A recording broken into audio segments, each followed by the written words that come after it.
You know, it's been a while since I've talked to you, and I had a laundry list of true crime show things that I absolutely had to tell you. But lucky for you, Kate, I only remember one of them. Are you ready for it? Hit me. Okay, there's a new Forensic Files, right? It's called Forensic Files 2. Uh-huh. Okay, so like this guy gets murdered and somebody puts him on a boat because there's like a giant storm happening that day. So they're hoping that that would like cover up the crime or whatever. And they get suspicious of it and they look into this guy that he would go sailing with. They look at his search history. Like, what's this guy up to? He's got to be planning something, right? And he had Googled things like, can bleach kill human body cells and all this stuff, right? Mm-hmm. And now this is the part where it gets interesting, okay? Because this is the first time I've ever seen this. And it's only going to happen more, and I cannot wait. Because when people are faced with their search history, they go, hey, I didn't search that. That's my family's computer. It could have been anybody. Right. This dumb motherfucker used voice to text, okay? And Google records it. They keep it forever. So not only do they have his searches, they played his audio going,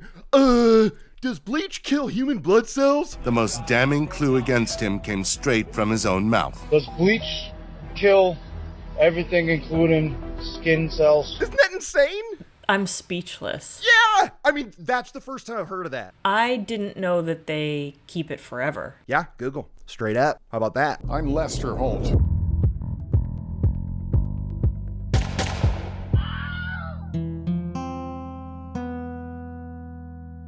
Let's get back to facts. We have a new From the Vault. From the vault. From the vault. Here's Dennis Murphy with She Never Left. Got a lot of opinions on this app, which aired June 21st, 2019. The IMDb description is, 2 decades after a Jacksonville, Florida woman goes missing, her son solves a mystery that haunted his childhood. Now, before we dive into this, there's going to be a new feature here, is that when somebody leaves a review on IMDb about these Dateline eps, I'm going to read it, because listen to this guy. Why does Dateline NBC keep repeating shows that are repeats of other seasons? Isn't there a regulation against this? They're called reruns, bro. Reruns are legal. Everybody does it, Yeah. not just Dateline. Wow. What's he talking about? Has he ever watched television? Kate, first thoughts. What'd you think of this? I liked it. Okay. I did remember it. I had seen it when it originally aired. I mean, obviously. Of course. Now, do I know the exact moment you realized you've seen this episode? Do you know what I'm talking about? I feel like the promo for this. Oh, I knew I had seen it as soon as I saw little Aaron's fantastic bowl cut. Because I myself had the exact same haircut until about 2nd grade. So I remember when I see them. I was going to say Brenda, when she says red blood. I've seen that little promo for that episode so many times. He said red blood. Yeah, and I felt like this was a good one to do. I'm debating when to bring this to the table. I think there was actually a miscarriage of justice with this case. Wow. It's not, the right guy's in jail. It's a miscarriage of justice for the lack of things done, which we can dive into later. Oh, sure. The episode opens up and we see Christmas home video from like December 92. And it's this cute young mom with her kid opening presents. Everybody's happy. And that's when Dennis Murphy's voiceover comes in and says that this story is all about memories. Memories lost, memories later testified to. That was the intro. Now, I've been debating what to call this motherfucker. Demer, Murph Dog, or Den Dog. What do you think? Murph Dog. Murph Dog? Yeah. Okay. Anytime someone has the last name Murphy, their nickname is a play on Murphy. That's just an Irish rule, I think. I like that. Going into this app, I was ready to defend old Murph Dog because like everybody else has their own thing. KM is like the OG. J-Mank is funny and he gets it. AC's got her thing, but there's nothing special about Murph Dog. I went into this episode going, I'm going to find something. Like we're down on this guy for no good reason. Guess what?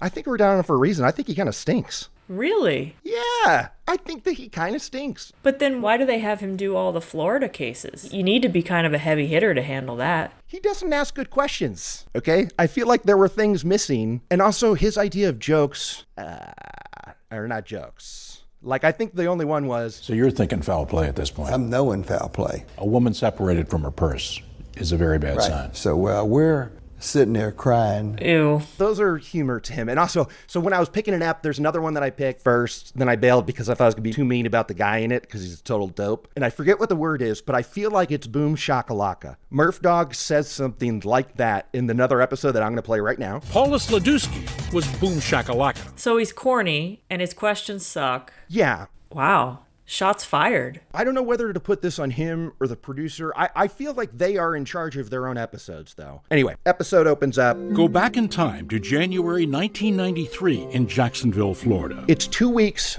after that beautiful home video from Christmas morning. Bonnie Haim, which is so, like, do you listen to Haim? I was going to say it's Haim, obviously. Yeah, it's so annoying because they all say Haim. And I've been on the fence of how to say it right probably as long as I've been fans of him. But what about, like, Corey Haim? He pronounced it Haim. Good call. But I think Haim sounds cooler. Yeah. So Bonnie Haim, 23 years old, she gets in a fight with her husband. She is, quote unquote, restless. And about 11 p.m., she storms out of the house with no destination. She just storms out because she's pissed. She runs off in a huff. This is what we hear from the husband. Yeah, allegedly. Allegedly. Hours pass, she doesn't come home. This poor husband is there with their son, just wanting to know where'd she go. So he calls over his mom and says, watch Aaron, I'm going to go out and look for my wife because I don't know where she is. What's up? Where is she? So he's gone for 45 minutes, comes back. I mean, that's the only searching he did, because the next day they find Bonnie's purse on top of a dumpster at a Red Roof Inn that was found randomly by somebody in the force who was friends with Bonnie's uncle-in-law. Like, they got a call from somebody saying, hey, we found an ID and it says Bonnie Haim. Do you know where she is right now? And that's when Eve Ann and Bernie were like, no, we don't. Where is she? So the cops come out to the Red Roof Inn. The whole family shows up. Mike, the husband, is there. What's his concern? He wanted to know what the hell she was doing with so much money, because in their purse was $1,000. And Mike, real penny pincher, was just worried about where the hell she'd get that kind of dough.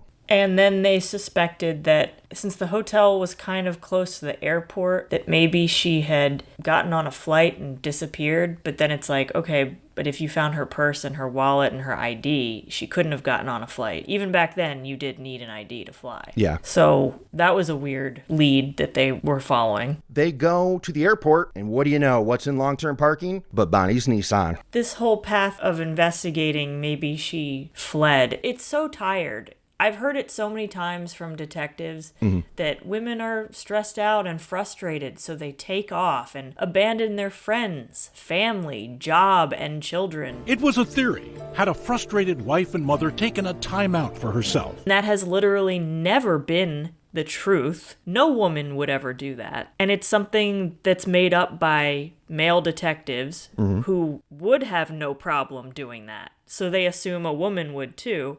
Or it's a theory that the husband made up because he murdered her. Yeah, which I think is the truth 100% of the time. Yes.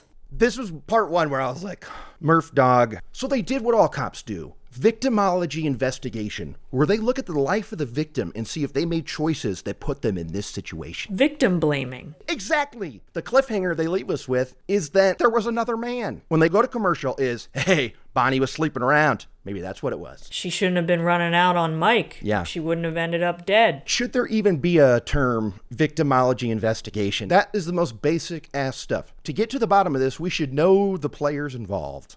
Okay. This is up there with the guy who's tasked with looking at cell phone records. Like it's real forensics. Yeah. Okay, so they find out that she had an affair. Do you remember what the guy's name was that she had an affair with? It was Kurt. Was it? Yeah, it was Kurt. But Kurt, of course, was a cool guy and was like, we knocked boots once. That was it. Give me a polygraph. I passed it. I'm out of here. So he checks the flights and he checks the flight manifests. Manifest is a pretty cool word for list of people on a plane, right? It's the name of a TV show. Is it? That does sound kind of familiar. Mm-hmm. Do you watch Manifest? No, I don't. Funny how one little decision can ruin your life, but also save it. They inspect the car. There's no fingerprints, but they did find a shoe print, which Murph Dog defines as a large man's shoe print. What's he talking about? It was size 10, bro. What's he talking about, large man?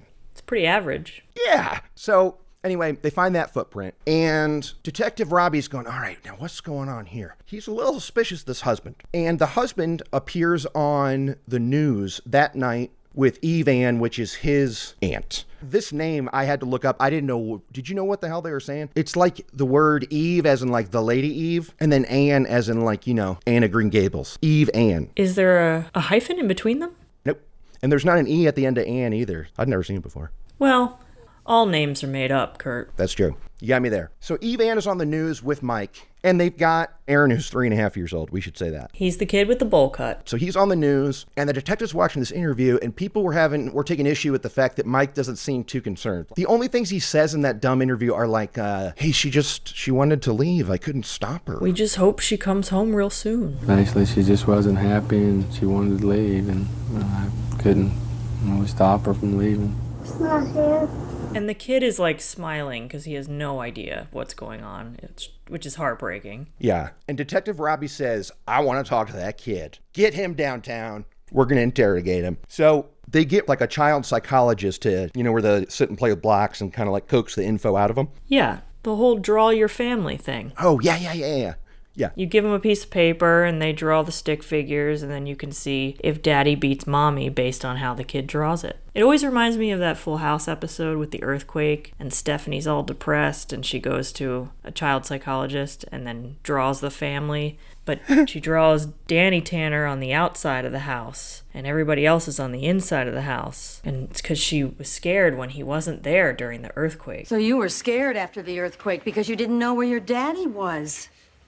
Cue the piano music. I love you too. Wait, was the resolution that he worked too much? He just happened to be working or was out when it happened and she got scared. What if there's another earthquake? She already lost her mother. She didn't want to lose her father too. But the people of San Francisco had to get their morning news. What was the show called? Wake up, San Francisco. Yep. Wake up. They have a child psychologist and a social worker sit with the kid and interview him. And this is where the great promo moment of Red Blood happens, where I love Brenda. She was super into this. She loves being a part of this case, I'll tell you that. She is talking to Murph Dog, and she's asking him, what was mommy wearing? And that's when she leans in and her eyes get big, and she says, red blood. And he got real quiet and whispered, and he said, red blood. And I remember...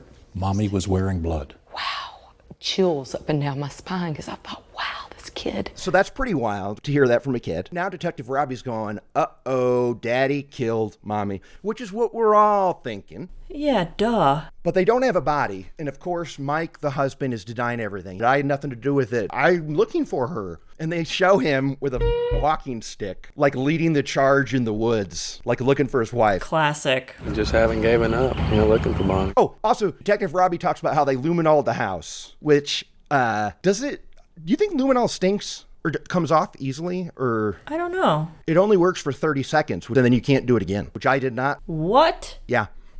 You can't do it again? No, because it's already reacted with the stuff.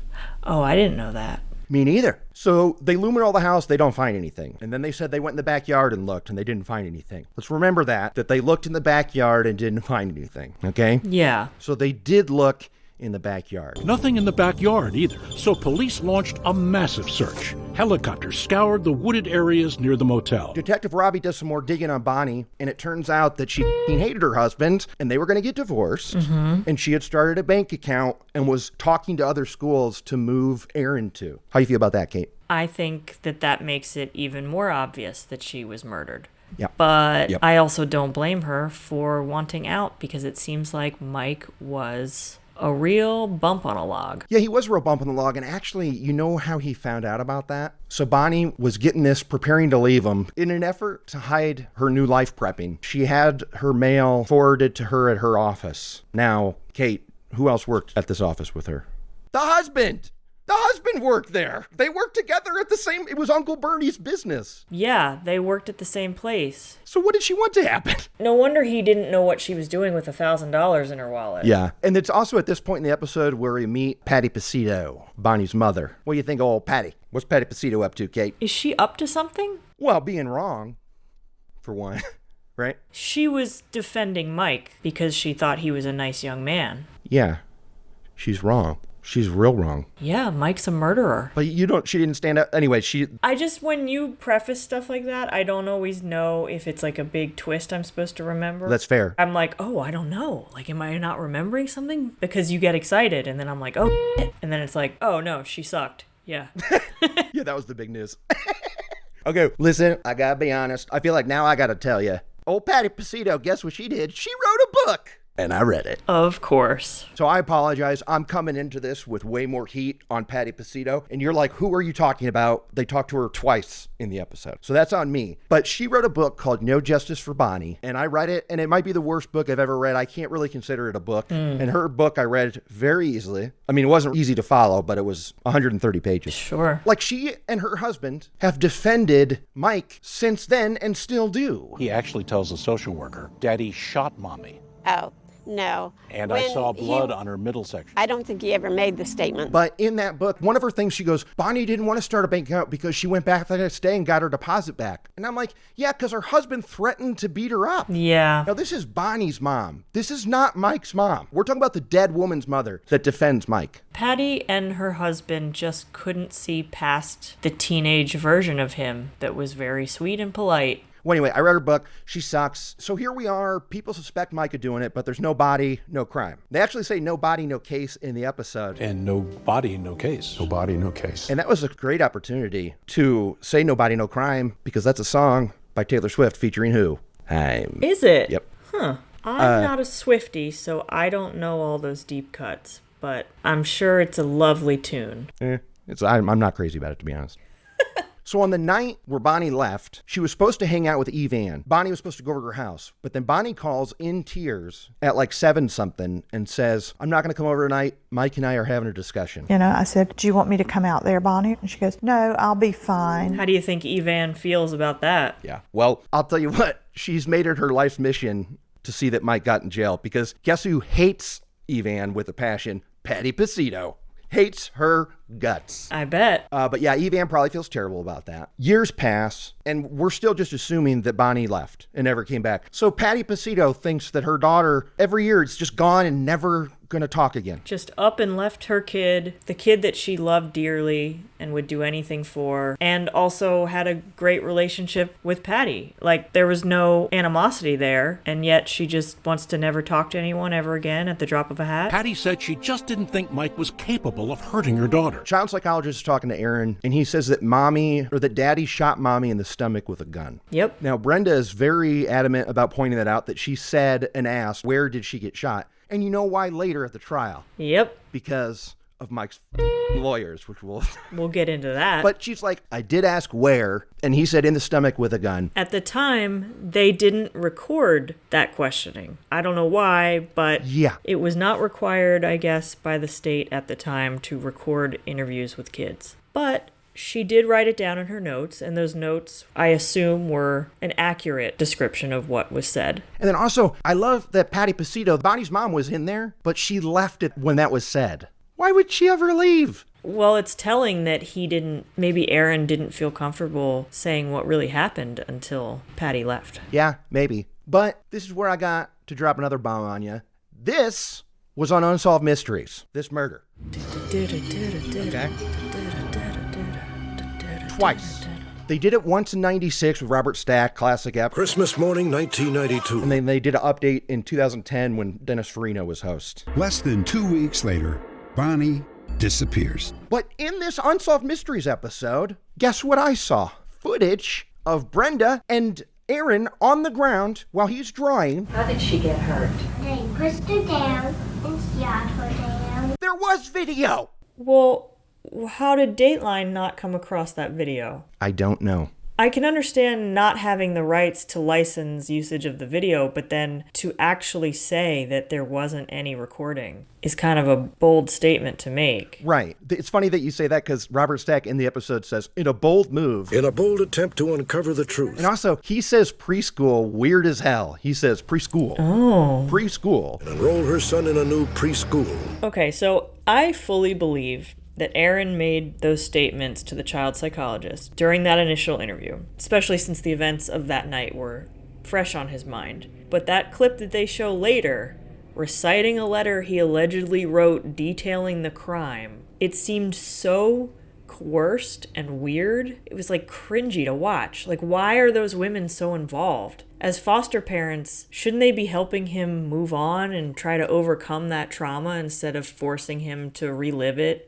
over and over again? Well, but that was a letter that he had his stepmom, like he dictated it to her and told her to write it down, though. Right. And I think they were encouraging it, whereas they should have been helping him try to move on. My dad killed my mom. Then he threw the pocketbook away in a different place, somewhere near our house, in a dumpster. Because none of that was actually evidence used in court. It was only his initial interview. I see your point.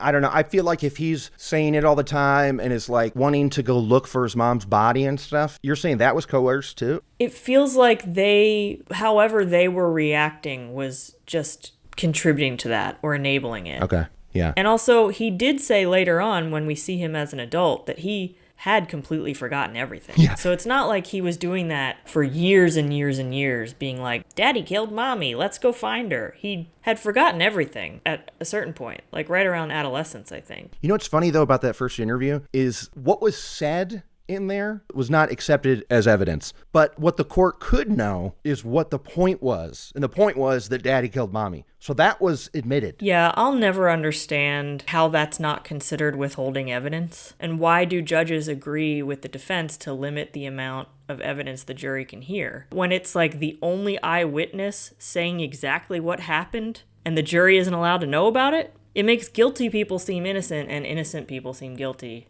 And I don't like it. Yeah, I agree. It sucks. The defense attorney during that trial was trying to poke holes in that child psychologist's testimony by being like, when did Daddy hurt Mommy? How did Daddy hurt Mommy? We don't know. And it's like, yes, bitch, we do know. Aaron told her that Daddy shot Mommy with a gun in the stomach. Maybe Daddy hurt Mommy's feelings. That's what she fucking said. How do we know Daddy didn't hurt Mommy's feelings and make her cry? That doesn't mean he killed her. So Aaron is in this custody battle. He's living with his Aunt Liz, which is Bonnie's sister. Bonnie's got 4 sisters and a brother. And guess what the brother's name is? Robbie. This is the name of the detective. Not confusing at all. No, and also what's funny is this detective and Evan were in the Unsolved Mysteries murder episode. And I don't like this detective. I think he's a dum-dum. But on there, they had him call him Robert. But now he's Robbie. So he loosened up in his old age. I don't know. What about Bob? Hello, I'm Bob. Would you knock me out, please? Who do you think Mike Haim looks like? You know, I was thinking about this. And I don't mean when he's young. I mean during the trial. I know. Present day. I want to say like Will Patton or something. Like he looks like... It's Tracy Letts. Ah, okay.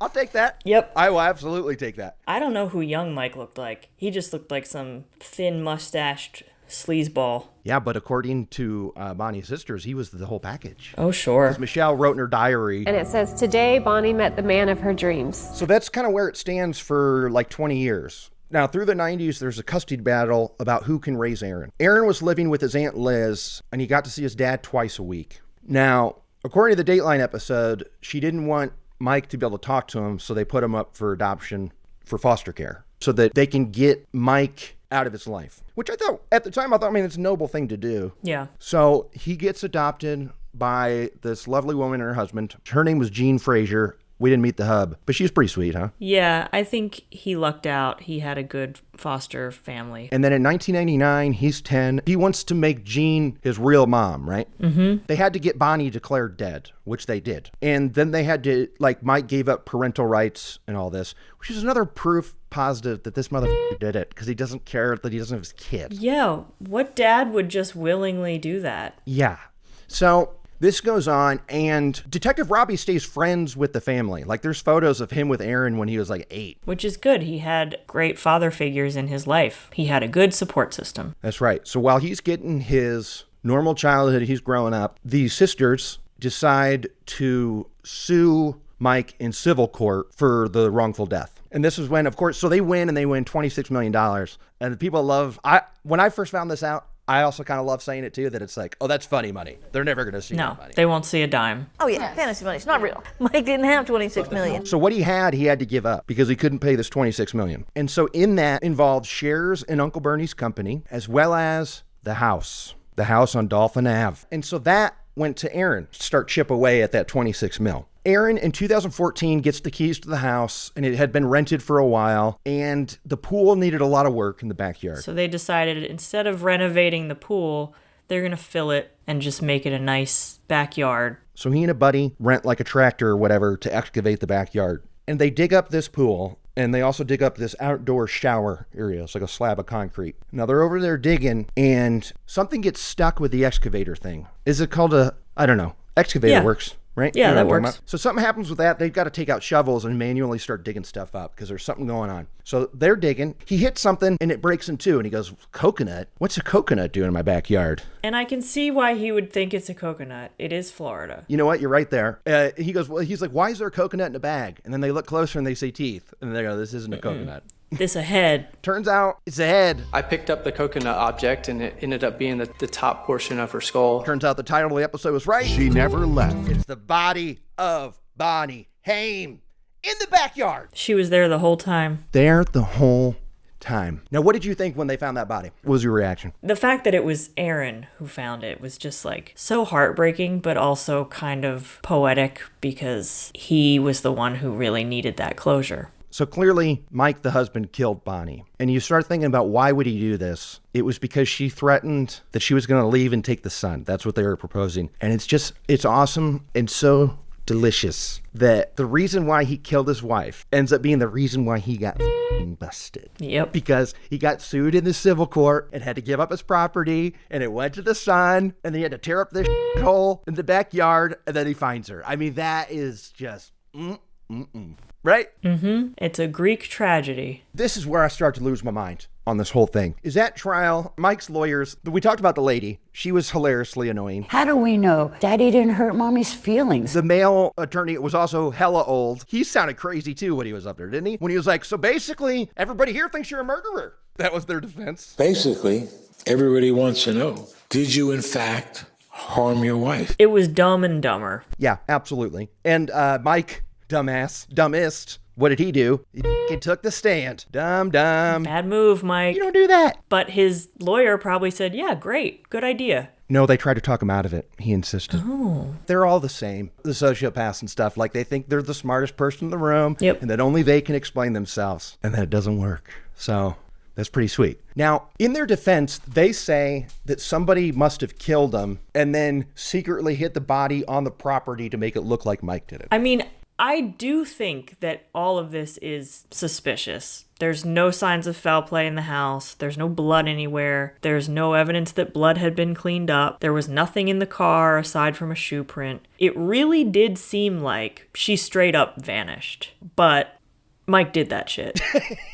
Yeah, so that's what the defense is saying, that there's something going on. It's a conspiracy. Of course, they did the classic. Detectives had tunnel vision. They saw a suspect, and that's who they focused on, which is what every single defense is. Right, so the theory was that Mike and Bonnie got into a fight. She drove to the motel for random sex with a stranger and then got murdered by that stranger, and her purse was dumped in the dumpster. And then that same stranger bagged her up, buried her back at her own house. Yeah, and moved her car to the airport. It's whack. I don't know. Mike did it. Mike definitely did it. And at trial is when we find out a little tidbit that happened 3 years after Bonnie went missing, aka got murdered. An anonymous letter was sent saying the body is buried in the backyard. So as a result of that anonymous letter, do they come back again with backhoes and look? They don't. They still have this letter. We saw the letter. We saw the envelope that it was sent in this Dateline episode. And nobody followed up. This is my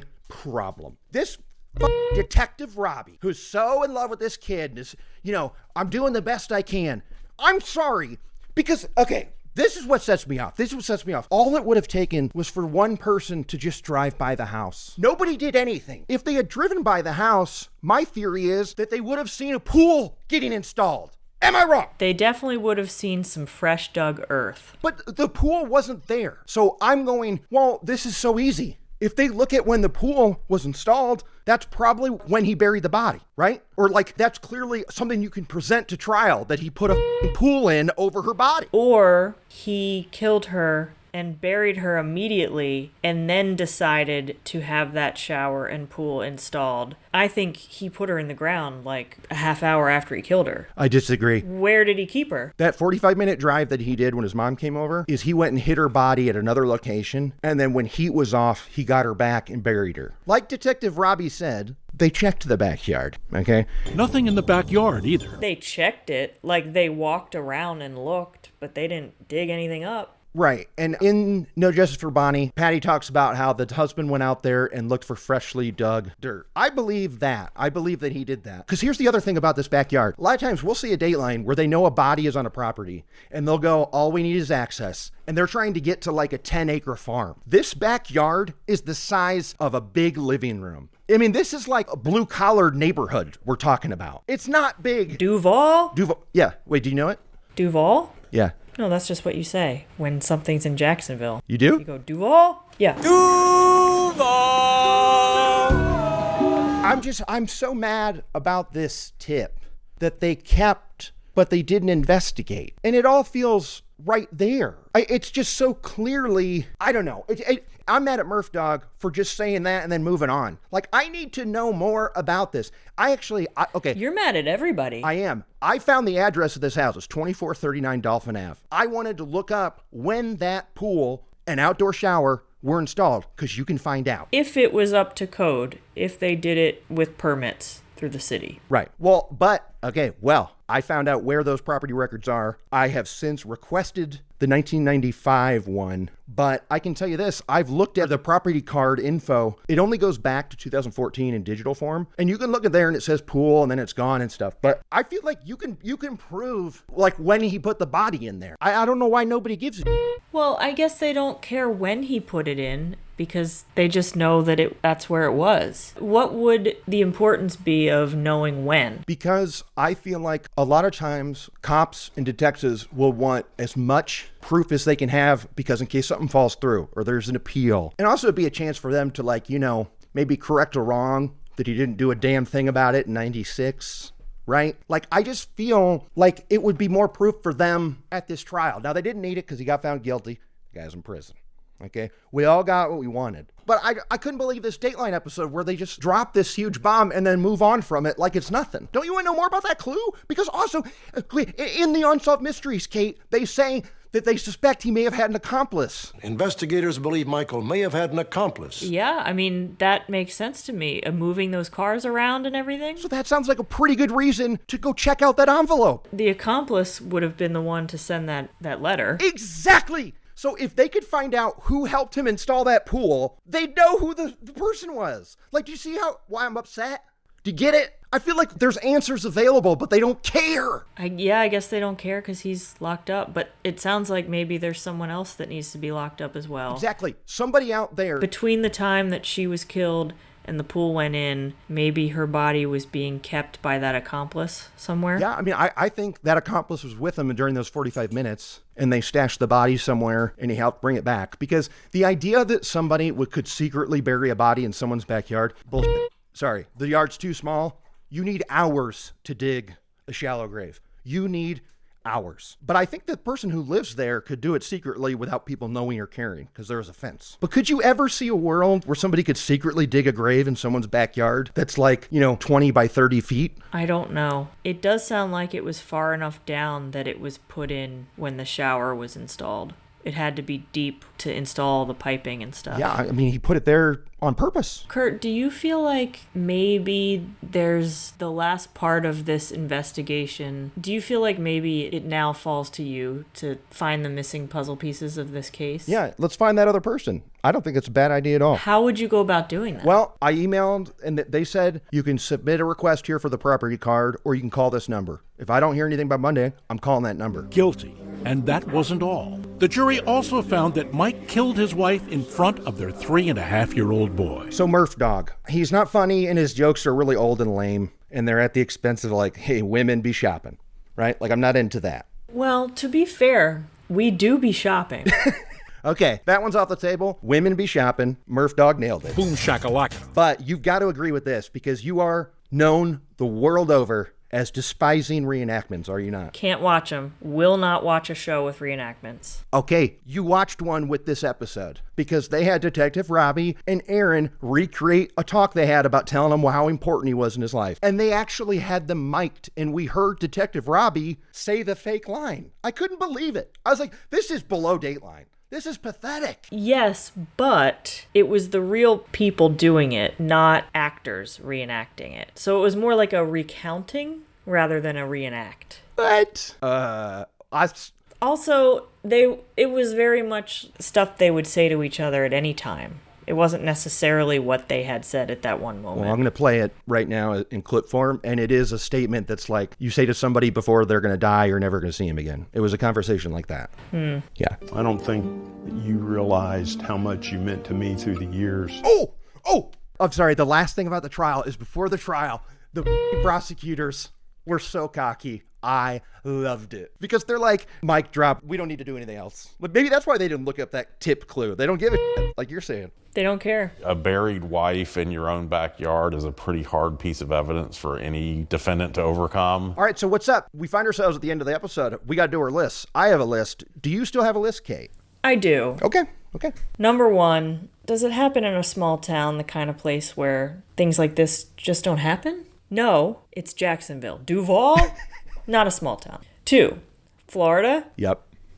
You bet your ass it's Florida. Yep. 3, military? No. Wrong. Bonnie's dad was in the Navy. Okay, but the victim and the murderer, neither of which were in the military. That's true. Wait, real quick about that stupid dad. He's interviewed on that Unsolved Mysteries. Is he? And he's flippant as saying like, they'd probably find my footprints in my wife's car. Doesn't mean I killed her. He's a real prick. Yeah, because she's not dead, you dumbass. Yeah, exactly. My footprint is in my wife's car. That doesn't mean I have ever done her any harm. So sorry, I didn't mean to jump on your list there. But hey. Oh, that's the end of the list. But you nailed it. We got that person in Florida. We did. And, it's not a small town, but I felt like they talked about it like it was. They had the vibe you're talking about. Right? Yeah, but it's not like it was a town where everybody knows everybody and you don't lock your doors. Yeah, okay. It was a metropolitan area. Okay. I'm so glad you said metropolitan. I'm about to put the best clip there, so thank you. Oh, okay. Bob Vance bought this perfume for me in metropolitan Orlando. It's made from real pine. Oh, now it's time for Kurt's Kick-Ass List. Y'all were wrong on that. Kib! This is wrong. Number 1, do they talk about watching Datelines and seeing stuff like this? No, doesn't happen. Number 2, does anybody say this was like a movie? Yes. Old Aaron does. He does. He says, Yeah, that's the way it feels, almost like I'm watching a movie of somebody else. It doesn't even feel like it's me. So boom, count it. Yeah, that counts. Number 3, does anybody say signs of a struggle? Signs of a struggle. No, they looked real hard for signs of a struggle. They didn't find it. But again, Kateline, I find myself with a plot point of the burbs. Because what happens but bodies get buried in the backyard? Buried them in the backyard. So yet again, the burbs finds its way in. That's pretty sweet, huh? I'm very happy for you. Thank you. All right. On that note, I'm Kurt Money. I'm Kateline. I'm Lester Holt. For all of us, I'm Lester Holt. Good night.